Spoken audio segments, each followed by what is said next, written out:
happy to see so many people gathered here today. I assume you are all gathered here for justice. You are all gathered here because you love humanity. I assume you all are gathered here because you love celebrating the things that bring us together, fighting for the things that make us different, and committing ourselves to things that sustain us, that enhance us, that allow us to be who we are and how we want to be.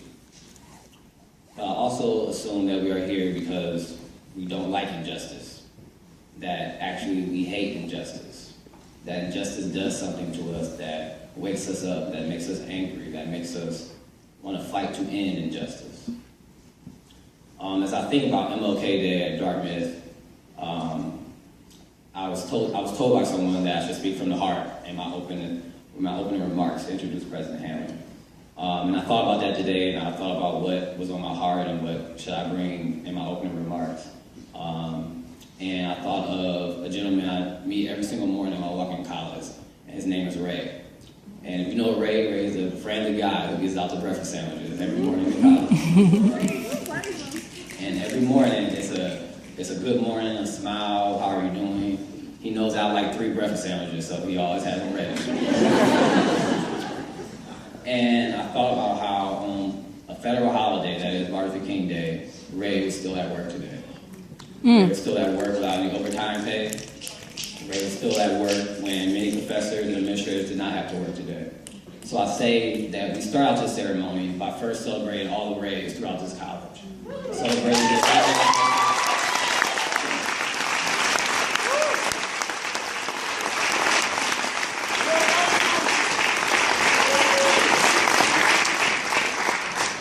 celebrate the DES workers, the custodians, and the many staff members who come to work every day without much praise and sometimes without much thank you. Those are the people that we should stand on our feet for right now and give a big round of applause again to make sure we are celebrating all those people who come here every day. So please rise and celebrate all those people.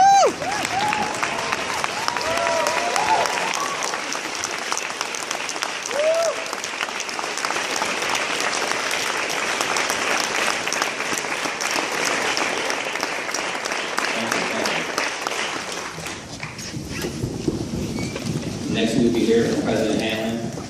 President Hamlin is the president of the college. He was a former math professor. He taught at University of Michigan. He was a provost at University of Michigan, and now he's the president at Dartmouth.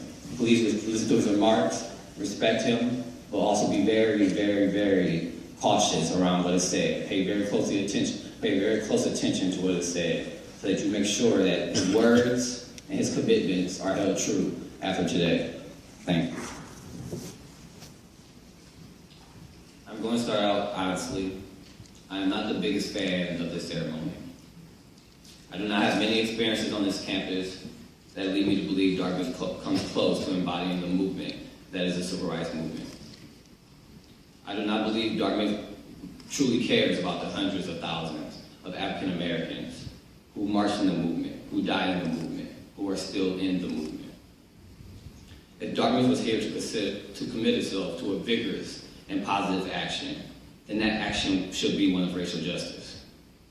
Dartmouth is complicit, we are complicit, in failing to uproot the structure that keeps so many black and brown bodies across the country and world marginalized, and that keeps so many white bodies benefiting from that marginalization. I'm really not here for class. I'm really not here for celebration. I'm here to try to inspire, maybe try to just get one person to step up, one person to be more of a change agent than they were when they came in the room today. I'm not here to give the traditional speech.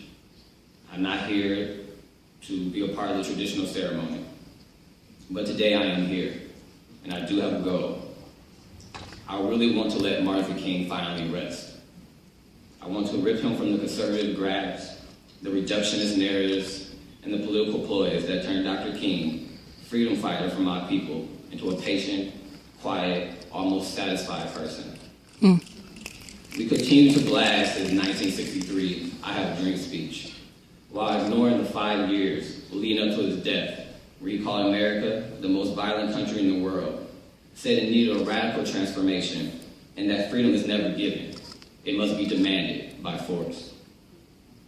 I will not celebrate King tonight because we as a generation have to put him to rest. He was a great figure, but nevertheless, he was one individual in a collective movement that has given us so many tools for radical action. Tools that too often collect dust while we put more time into celebrating him and then into using those tools. Tonight has to be about using the tools, his legacy, and our movement. Our dream no longer can be about little black boys and girls holding hands with little white girls and boys. That is not how racism works in 2014. There are a lot of white hands in this room, and I bet you at least one white person will hold my hand. Maybe even two. But there still will be mass incarceration of black and brown bodies, which did not exist during King's time. There still will be drones bombing families all over the Middle East, which did not exist during King's time. There will still be a Dartmouth college that says it's neutral on black and brown bodies being oppressed in Israel.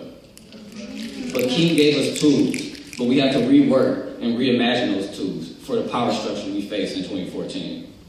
We have to move away from the hand-holding paradigm that is about interpersonal racism, bystanders, bias, or whatever missing the point term you want to use. Say it. We have chosen not to understand oppression, racism, classism, transphobia, sexism, and so on as systems of control because we have a collective interest in only seeing them as failed interpersonal interactions. Please know I use the word collective interest because whenever we start to talk about oppression as more than bias and instead as systems of power and systems of control, we make excuses for those who benefit from that oppression. For example, we say white people cannot understand white supremacy because they are blind to it, they are isolated, they don't have any black friends, they only have white friends, they grew up in the suburbs. No, I truly do not believe that is it.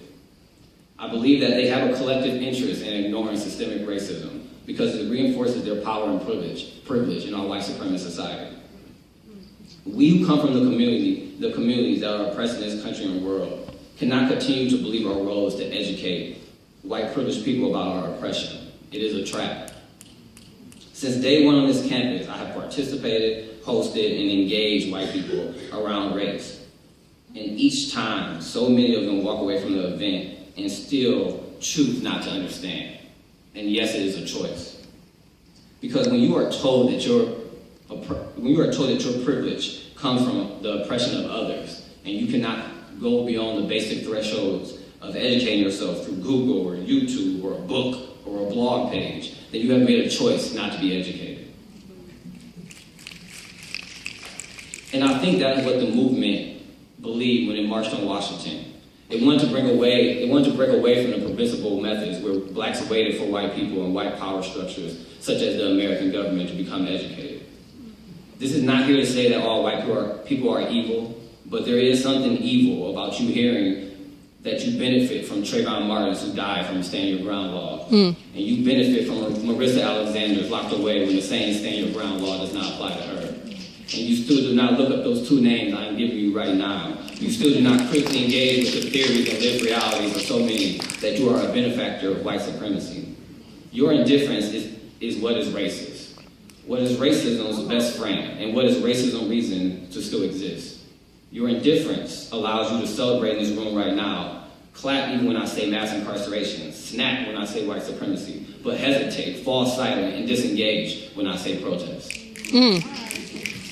The March on Washington, which the real name is the March on Washington for Jobs and Freedom, has to be understood as a protest.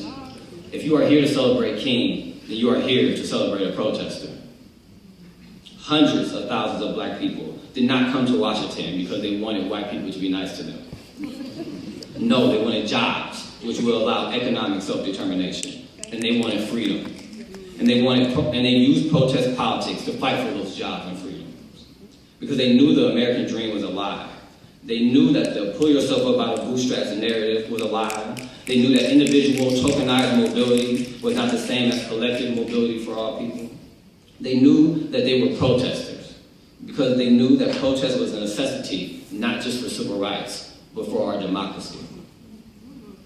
They knew that protest is a legitimate form of discourse. And I just want to repeat that. Protest is a legitimate form of discourse. And if you do not believe in civil rights activists, and you do not believe the American dream is alive, and you do not believe that many people who have been in the movement understand structural racism, then you have simply been miseducated. Civil rights activists were mobilizing for the next campaign, and which is called the Poor People's Campaign. And they said, and the theme of that campaign was, when we come to Washington, we are coming to get our check. They without a doubt understood structural racism and the collective interest of white people in that racism and how much was owed to black people. And they knew that they were coming not through asking, not through permission, but through protest politics that demanded freedom. The Poor People's Campaign designed what we rarely talk about, what is called the freedom budget. And the freedom budget called for a mass redistribution of wealth. It called for hundreds of millions of dollars to be put into abolishing poverty. The freedom budget was about the power structure fundamentally changing business as usual. The freedom budget was about full employment for all. It was about a living wage, not a minimum wage. It was about every American family having a home. And when I say home, I do not mean government warehousing and socially designed slums. The freedom budget was King's dream. It's what we should know by heart. It's what our children should learn in school. The freedom budget is why we should be here today. We all should be sitting here in this auditorium because we believe in freedom. We believe in those communities most marginalized finally getting that check. So I ask us to move beyond King and get back to the movement. In the context of Dartmouth, what does the movement mean? It means that when the priest who founded this college, Mr. Willock, came here, he brought 8 slaves.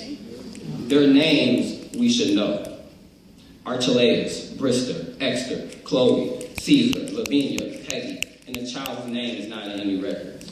This is Dartmouth's beginning, and it means black people have been here as long as the white man, and natives have been here even longer. So this college is as much ours as anyone else's. Communities on this campus that are marginalized know that Dartmouth reflects the issues in society. It always has since it was financed by the slave trade.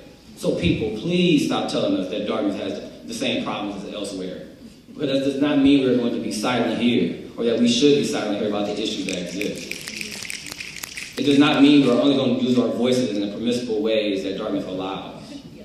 We have seen how protests, disrupting, making noise can bring light to many issues that have been ignored for those who have the collective interest in ignoring them. Since these issues are now not being discussed again with urgency, we see again that collective interest has taken priority. Well, we now know that protest is a necessity on this campus. It is the discourse that disrupts business as usual, demands urgency for issues that should not exist. Protest is the only way that many of my peers find themselves becoming change agents. Many of my peers find themselves staying away from the conveyor belt that leads so many at Dartmouth to corporate America and Wall Street. And for our peers who are determined to join the corporate elite, protest is the only way to show them that there will be resistance for the same old crony capitalism that has devastated so many of our communities around the world. Protest is the only way to send a message to our Board of Trustees that our Board of Trustees should not be littered with Wall Street junkies who are addicted to the mass accumulation of money and very much contradict King's vision. Dartmouth should not celebrate King but ignore the movement. And then if it's going to celebrate King, it should at least honor his values and principles. Today is MLK Day, and the actual workers on this campus, custodians, DDS workers, and other staff members do not have the day off, nor do they have fair wages, equal health care, or job protection. Dartmouth is not about King, and it really is not about the movement. Without protest, issues will be handled the same way. Since I've been president of the Afro-American Society, President Hamlin has not contacted me once to discuss how we can eradicate racism on this campus. But if tomorrow someone writes nigger on a chalkboard, President Hamlin will contact me. He will say, Jalil, let's host a discussion, let's form a committee, let's put out a statement, file a bias incident report, do that for about a week, and then go back to business as usual. That's right. See, the college has a collective interest in labeling overt racism as biased individuals. But when we ask them about the racism where Black, Latino, and Native students have not increased in enrollment, they do not want to discuss it. When we ask them about why there are not more professors of colors, they do not want to discuss it in the framework of racism. Instead, they give you a colorblind response that reflects their collective interest. They say students of color and professors of color do not want to come here. It's too rural. But when you look at the structures and systems, you get a different story. First sizable class of black students at Dartmouth was in 1969. There were 81 black students in that freshman class. Today in the freshman class, there are 84 black students. Over 48 years, even with the inclusion of women, Dartmouth has grown the black student enrollment in the freshman class by 3 students. Even though black student applicants have doubled over the last 5 years, guess what? Black people do want to come here, and by the thousands. For Latino students, in the class of 2013, there were 94 students, and that number has dropped every year since, and now there are 75 Latino students in the class of 2017. That is a 20% drop over 5 years, even though Latino student applicants have tripled over the last 5 years. Guess what? Latino students want to come here, and by the thousands. Furthermore, for a college that claims it was founded to educate natives, which is ironic and oppressive in itself, they have not even lived up to that claim. It took Dartmouth 200 years just to graduate its first 20 native students, and 5 years to graduate its first 20 white men. So I'm here today to tell you that we have been working on these issues, that we have tried all the permissible methods, we've been on every committee, at every discussion, we wrote all types of proposals, and we've been in every meeting. We educated our peers, white, black, and all other colors, and we still have not seen the system change. We still have not seen the commitment that we have asked for. So, my fellow people here today who believe in justice, it is time we come to get that check. It's time we protest to form a movement based on intersectionality on this campus, a movement that seeks to change the workings of this college so that sexism, transgenderphobia, racism, and white supremacy are eradicated from the systems that exist on this campus. It is time we force Dartmouth to implement our own freedom budget. I say this all not just speaking from a place of hate, because while I do hate injustice with all my passion, I love justice. And I'm here protesting because, as Cornel West says, love is what justice looks like in public. If you believe in justice, if you believe in making the world's problems your own, then you must protest. If you believe that your freedom to be who you are, where you want to be, and what you want to be cannot be denied, then you must protest. Because protest is how we remind power structures that we are not here to adjust to them. They are here to adjust to us. Right. Protest forces us to take sides. It destroys that lukewarm middle that Dr. King discussed so much in his writings. Protest illuminates who is standing for justice and who is protecting their collective interests in the status quo. My speech here today is not just rhetoric. This very moment is about to turn into a protest. We are about to host our own teaching right now. We are about to force Dartmouth to answer how they can celebrate MLK for a month, but not show us one instance where they stand for justice. Gradualism has been chosen over urgency when it comes to sexual assault. This month alone, we had 5 student leaders who came out and said that our Greek system is so sexist, so racist, and so classist that they cannot morally support sending another woman through that system. And how did Dartmouth respond? They did nothing. And rush is happening as we speak. There are undocumented students on this campus and beyond who have not found a true ally in Dartmouth advocating for their rightful status as a human being and citizen. But Dartmouth brings a speaker who has studied the plight of undocumented people. There's a financial aid office that does not work for students, a admissions office that tricks us into thinking diversity is 60% white people, 40% everything else. Diversity is eradicating the admissions process that privileges and promises rich white people a spot. The whole ceremony is a ritual to deceive us into thinking Dartmouth supports justice. We're all protesters here to say, let traditions fail. Let the voices across marginalized communities speak. Let them be the ones who lead us to justice. To all of you who are here, stand if you are here for justice. Stand if you are here for equity. Stand if you know that black and brown bodies are treated as disposable. And stand even taller if you feel that your skin color can determine your fate. Stand if sitting is no longer an option. Stand if you understand that we must eradicate white supremacy. Now is the time for vigorous and positive action. Now is the time for vigorous and positive action. Now is the time for vigorous and positive action. Now is the time for vigorous and positive action. I invite all of you who are willing to protest because of the legitimate form of discourse to join me on stage. No justice, no peace. No justice. No peace. No peace. No peace. No peace. No peace. No peace. No peace. No peace. No peace. No peace. No peace. No peace.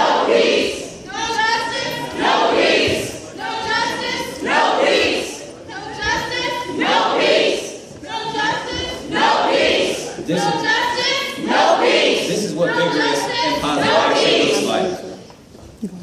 And as we stand here today and they ask us why we protest, tell them you have attended their talks. You have served on their committees. You have allowed your faces on their brochures, and still they did not honor your voice.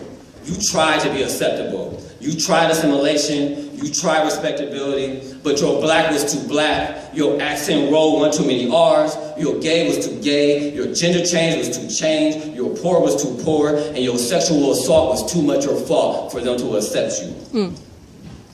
Tell them we know assimilation, being quiet, just fitting in, does not work unless you annihilate who you are. And for some of us, we learned through the trenches on this campus. And for some of us, we learned through the bonds in our community that we cannot annihilate who we are, that we love who we are. We cannot erase it. We cannot hide it. We protest because there is no line between our individual comfort and the oppression of our communities around us. Our lives and our freedoms are too intertwined. When they ask you why you protest, ask them who are they to critique your resistance when they were quiet during your suffering. Today, we are not here for one man, but for the movement. We are here to commit ourselves to a radical justice where waiting is no longer an option. And indifference only serves the oppression on this campus.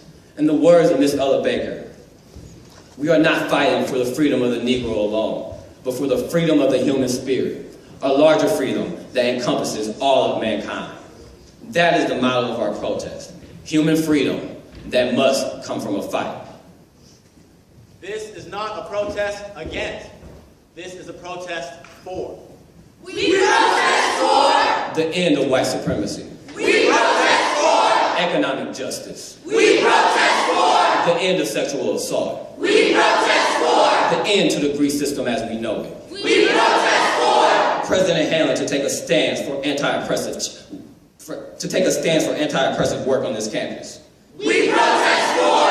Transformative justice at Dartmouth College, throughout America, and in the world.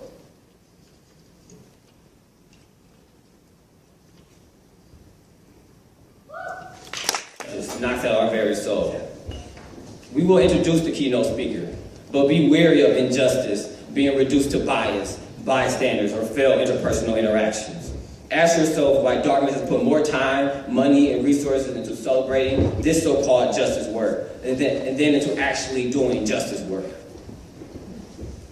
So today we do have the ABC News correspondent, John